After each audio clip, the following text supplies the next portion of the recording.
And Sheesby going back with Campese.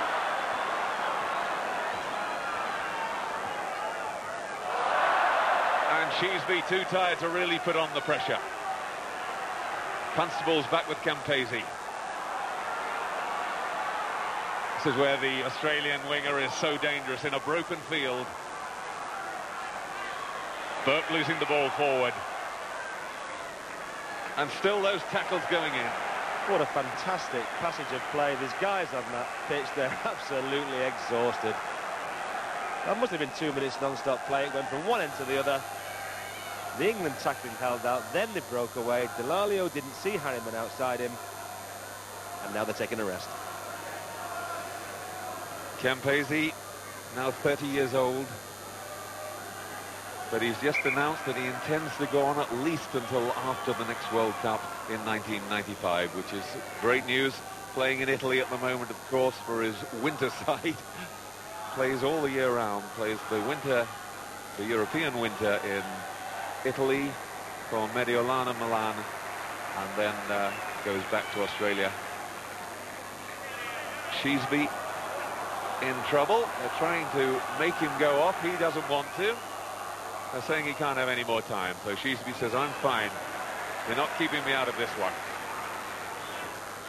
Scully to Beale, trying to stop Talpiapi before going round him, but the little Tongan in the Australian side is a very canny player.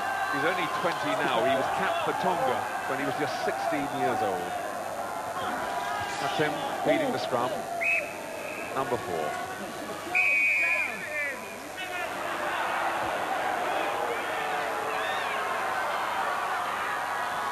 Liner looping round. Fenwick to Campese. Willie O down the middle. Cross comes Delalio, Talpiapi. And back from the England boys again. Burke tries to get round the outside. Got the pass inside, and that was just as good. Little nudge forward.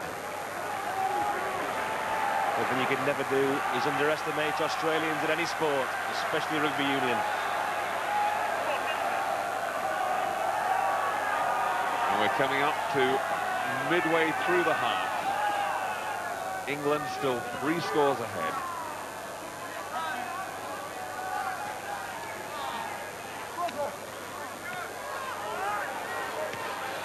Oh, and Beale goes down. The referee said that wasn't obstruction at all.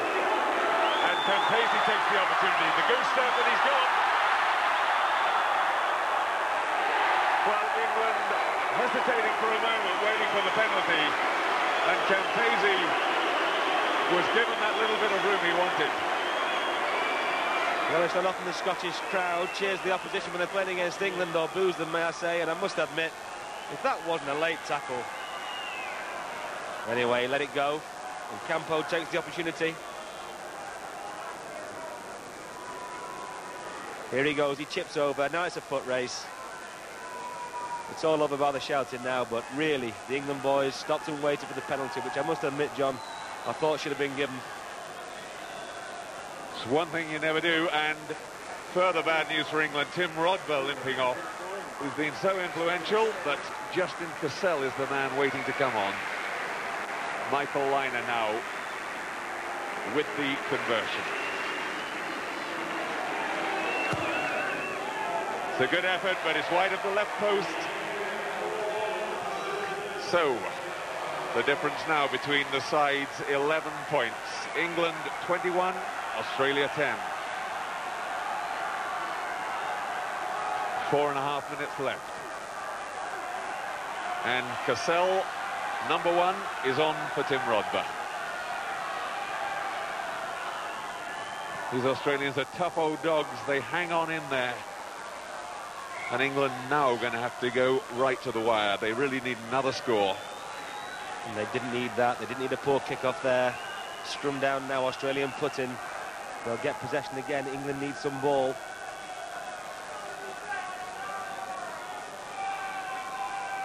At one stage, it looked odds on as if it would be an England versus Ireland final, but Australia